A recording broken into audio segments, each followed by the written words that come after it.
You belong to me now. The words came from a stranger's mouth, but they sealed my fate forever. I should have run. Should have refused. But when you save a mafia boss's son from drowning, normal rules don't apply anymore. The gunshot wound in my shoulder was still bleeding when I realized my mistake, but let me back up. 12 hours earlier, I was just Elena Reyes, a 26-year-old ER nurse trying to outrun grief on a Saturday afternoon. My sneakers pounded the Riverside Trail, each stride pulling me further from Portland General Hospital's fluorescent lights and the ghost of my parents' death 8 years ago. October air burned my lungs. The Willamette River rushed beside me, swollen from recent rains. I loved this isolated bend. Most people avoided it, preferring manicured downtown paths. Solitude had become my closest companion. Then I heard the scream of a child. Maybe 30 yards downstream, small arms flailing against the current. Dark hair disappearing beneath the surface, then bobbing up again. He couldn't have been more than 6, and the rapids, those churning, deadly rapids that had claimed 3 lives this decade, were pulling him closer. I was running before thought caught up with instinct. Hold on. I shouted, kicking off my shoes. I'm coming. The water hit like ice, stealing my breath. But I'd grown up swimming Oregon's rivers. I knew how to work with the current, angling my body toward him. His terrified blue eyes locked onto mine as I reached him. I've got you, I gasped, pulling him against my chest. Just hold on. He clung to me with surprising strength. I turned toward shore, kicking hard, lungs burning, muscles screaming. The rapids roared behind us, growing closer with each second. Then my foot found purchase on rocks, and I pushed forward with renewed determination, half swimming, half crawling until we collapsed onto the muddy bank. Are you hurt? I managed once I could breathe. He shook his head, water streaming from his dark hair. No. You saved me. Before I could ask where his parents were, 3 men in expensive suits appeared through the trees, moving with military precision. Their faces showed relief and alarm in equal measure. Leo, one barked into a radio. We've got him. He's safe. Stand back, ma'am, another said, his hand moving to his waistband where I glimpsed a weapon. I raised my hands instinctively. I was just helping him. He was drowning. Father's coming, the first man said, ignoring me. 2 minutes out. The sound of a vehicle engine growled through the park. Then footsteps, measured, purposeful. And then he appeared. The man who emerged stole whatever breath I'd managed to recover. Well over 6 feet tall, broad-shouldered, moving with predator's grace. Dark hair impeccably styled despite the emergency. Sharp angles, hard planes, and eyes, intense blue eyes that seemed to look straight through me. His black suit probably cost more than 3 months of my rent. Everything about him screamed power and control. Daddy. Leo scrambled up and ran to him. The man caught him in a fierce embrace that transformed his cold expression into something almost vulnerable. Leo, he said, his voice deep and rough with barely controlled emotion. What have I told you about the water? I'm sorry. I just wanted to see the ducks, and I slipped, and the lady saved me. Leo pointed at me, those piercing blue eyes fixed on me again. The man approached slowly, Leo held against his side. His gaze never leaving my face. You pulled him out, he stated rather than asked. I nodded. Suddenly aware of how my soaked running clothes clung to every curve. He was being swept toward the rapids. Anyone would have done the same. No, he said softly, something dangerous flickering in his expression. They wouldn't have. He crouched before me, bringing us to eye level.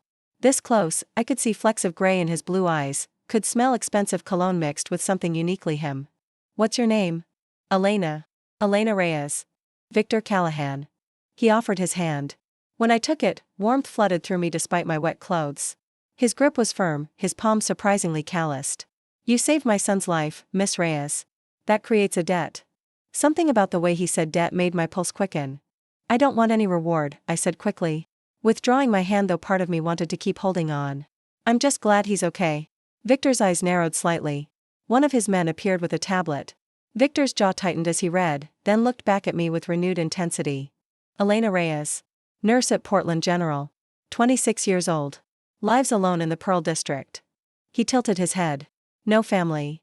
Ice water flooded my veins. How do you know all that?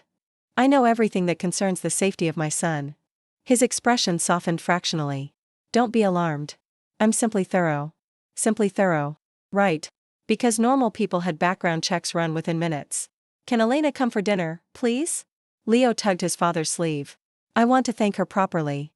Victor sighed, then turned back to me. My son has a point. Allow me to thank you appropriately. Dinner tomorrow evening. I'll send a car. It wasn't really a request. I don't think that's necessary, please, Leo said, his big blue eyes fixed on me with heartbreaking sincerity. You're my hero. How could I refuse that? All right, I heard myself say.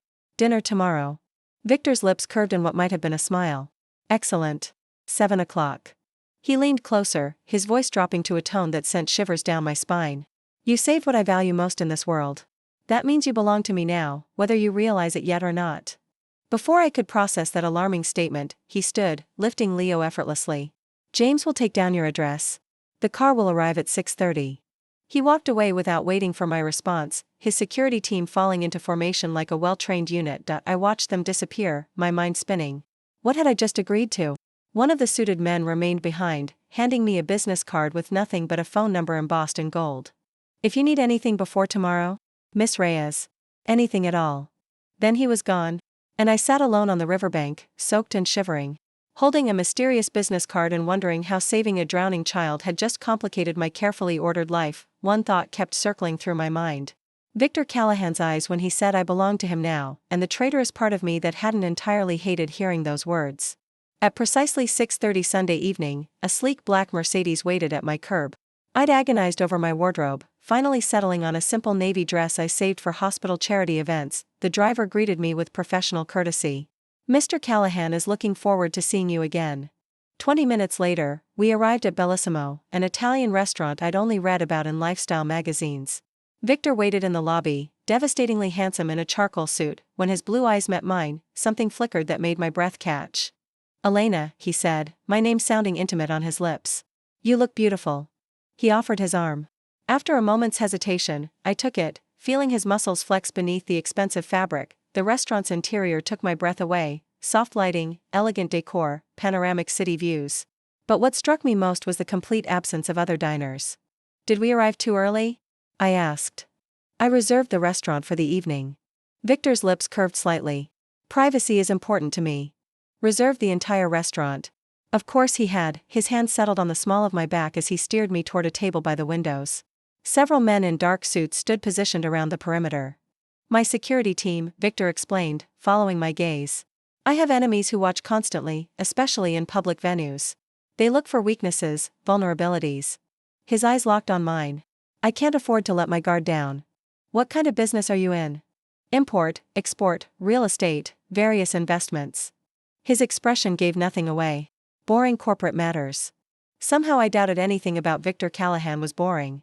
Tell me about yourself, Victor said once we were alone. Your parents. How did you lose them? The question caught me off guard with its directness. Car accident. I was 18, just starting college. A drunk driver crossed the center line. I took a sip of wine. They died instantly. I dropped out, worked full-time, eventually went to nursing school. No siblings? No. It's just me. Something shifted in Victor's expression, a flash of understanding. Family is everything, he said quietly. Those we're born to and those we choose. The meal that followed was extraordinary. Victor proved surprisingly good company when he relaxed, asking thoughtful questions about my work, my interests, my life.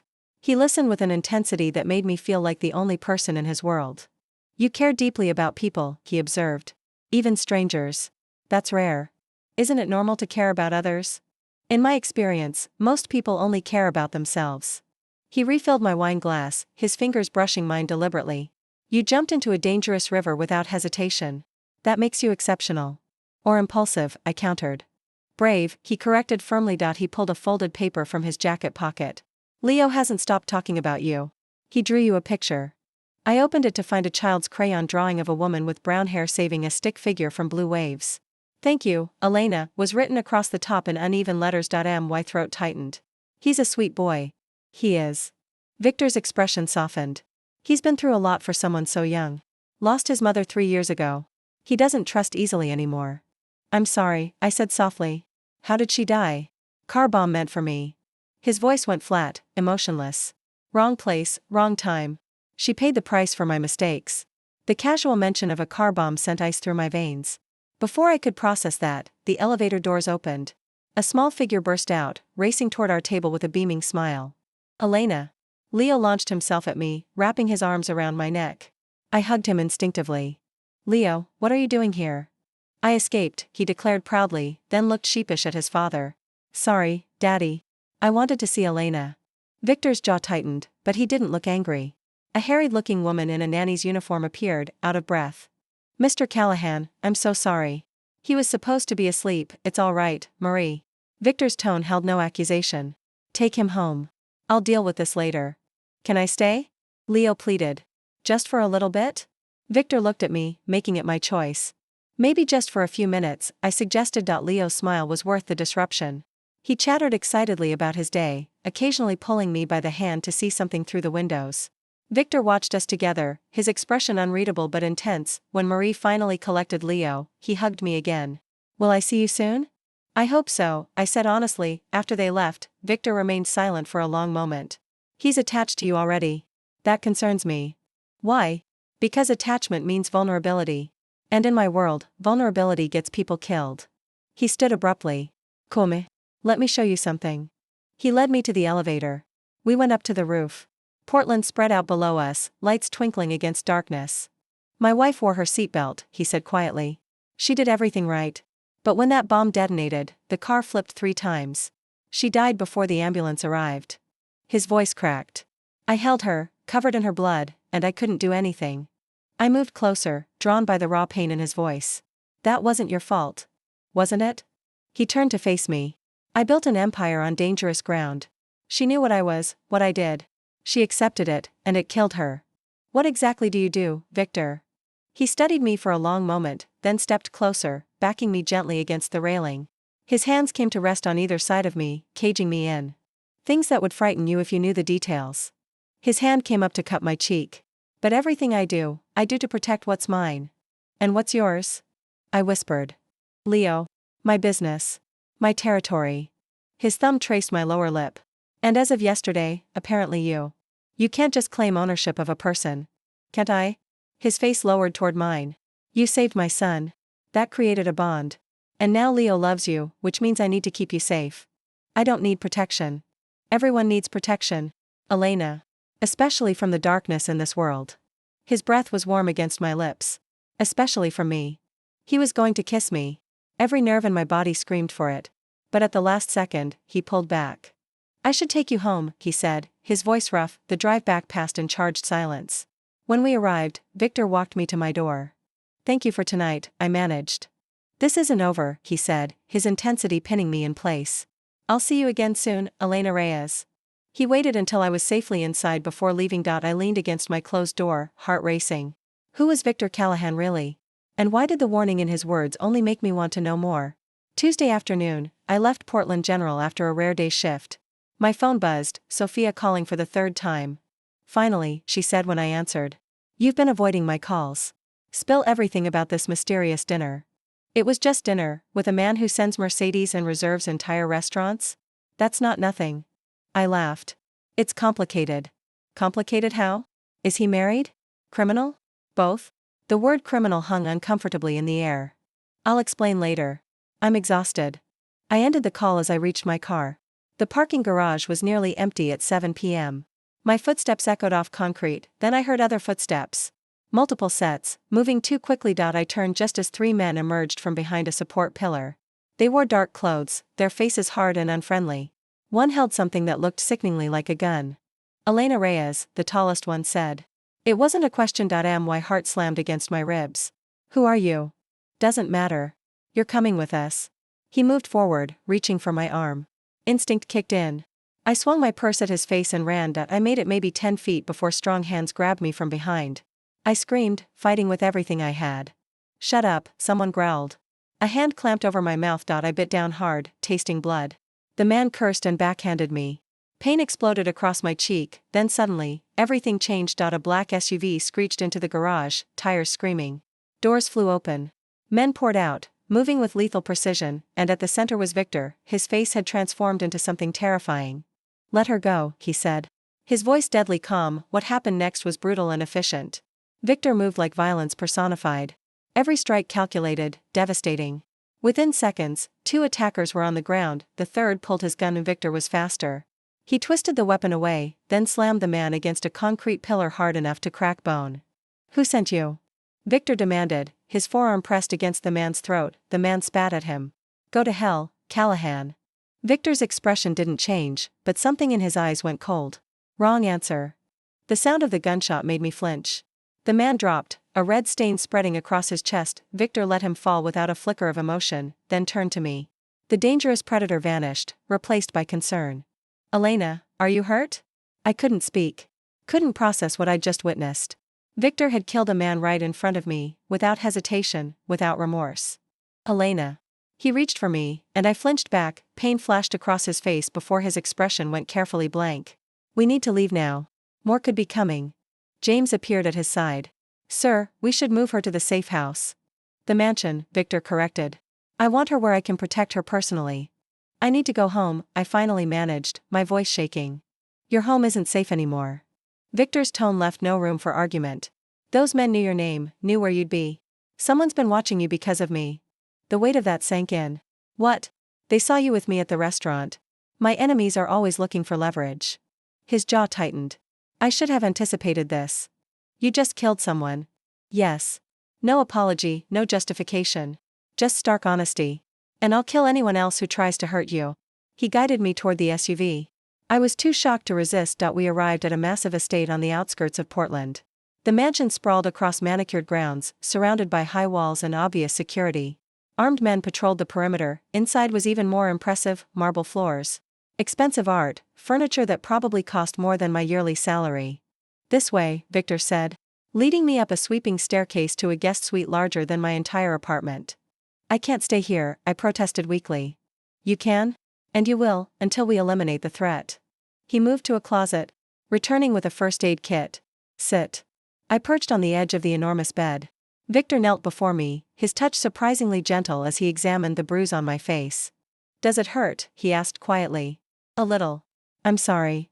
He dabbed antiseptic on a small cut. This is my fault. I brought danger into your life. You also saved me from it. I shouldn't have had to. His hand cupped my uninjured cheek.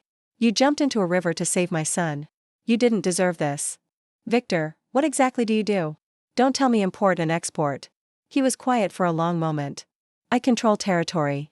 Docks, shipping routes, businesses, some legal, some less so. I have power, which means I have enemies. Men who would use anyone close to me as a weapon. You're a criminal. Yes. No hesitation. I won't lie to you, Elena. I've done things that would horrify you. But I have a code. I don't hurt innocents. I protect my own. And killing that man, that was protecting me. He put his hands on you. He hit you. Victor's voice went cold. He was dead the moment he made that choice. I should have been terrified. Should have demanded he take me home immediately. But all I could think about was how safe I'd felt when Victor arrived. How long do I have to stay here? Until it's safe. A few days at minimum. He stood, moving toward the door. If you need anything, just ask. Victor. He paused, looking back. Thank you for saving me. Something flickered in his eyes. Always, Elena. I'll always protect you. After he left, I explored the suite. Designer clothes in my size hung in the closet. He prepared for this. I was examining a bookshelf when a small voice came from the doorway. Elena? Leo stood there in pajamas, his dark hair mussed. Daddy said you're staying with us. Is it true? I knelt down. Just for a little while. Good. He threw his arms around my neck. I missed you. My heart melted. I missed you too, sweetheart. Can you read me a story? Daddy's in meetings and Marie reads too fast. I glanced at the door, uncertain, but Leo's hopeful expression was impossible to refuse. Show me your room. He grabbed my hand, pulling me down the hall to a bedroom decorated with space themes. We settled on his bed with a worn storybook. As I read, Leo's head drooped against my shoulder. Elena, Daddy says you're special. That you're brave like Mommy was. My throat tightened. Your daddy talks about your mommy. Sometimes. She died when I was little. I don't remember much. His voice grew quieter. Do you think she can see me from heaven? I think she watches over you every day. And she's very proud of you. I wish she was here. But I'm glad you're here now. By the time Victor found us 20 minutes later, Leo was asleep in my arms. Victor leaned against the doorframe, his expression softer than I'd ever seen it. He hasn't let anyone read to him in months. He's easy to love, I said quietly. Victor tucked his son in, pressing a kiss to his forehead with such tenderness it made my chest ache. Then he led me back into the hallway. Elena, I need you to understand something. His blue eyes bored into mine. What you saw tonight, that's my reality. It's brutal and dangerous. What am I to you? He stepped closer, backing me against the wall. You're the woman who saved my son's life. Who Leo adores. Who I can't stop thinking about.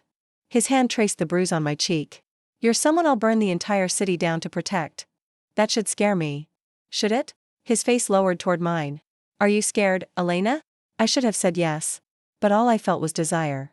No, I whispered, his control snapped. Victor's mouth crashed against mine in a kiss that stole my breath. It was demanding, desperate, full of need. His hands tangled in my hair as he pressed me harder against the wall. When we finally broke apart, both breathing hard, his eyes had darkened. You should be scared, he said roughly. Because I'm not letting you go, Elena. Not now.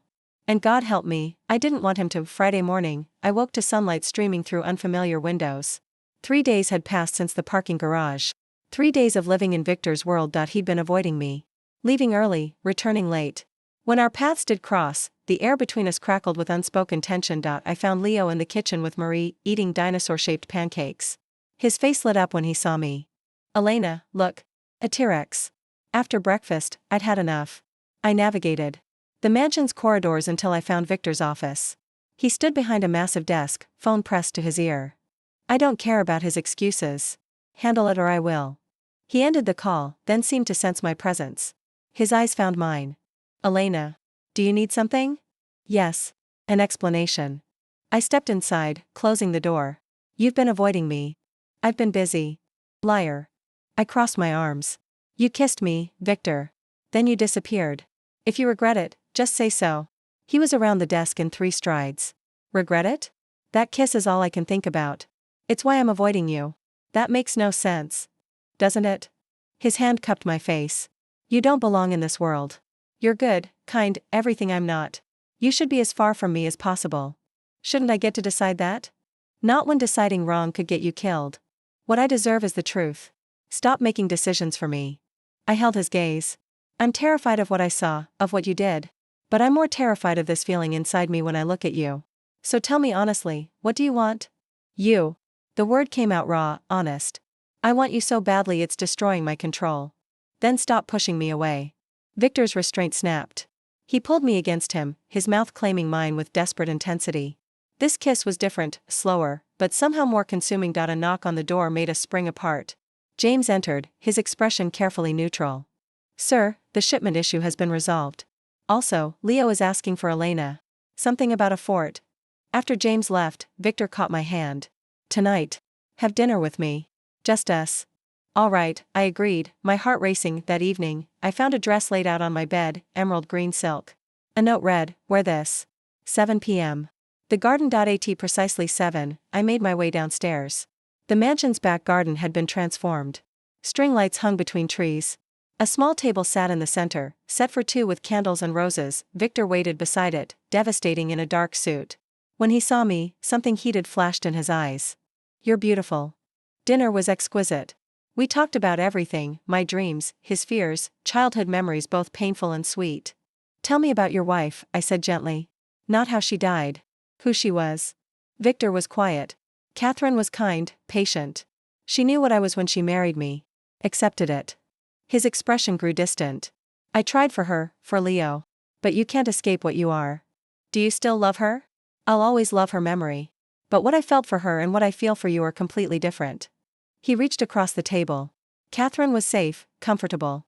You're terrifying. You make me want impossible things. Like what? Like a future where I deserve you.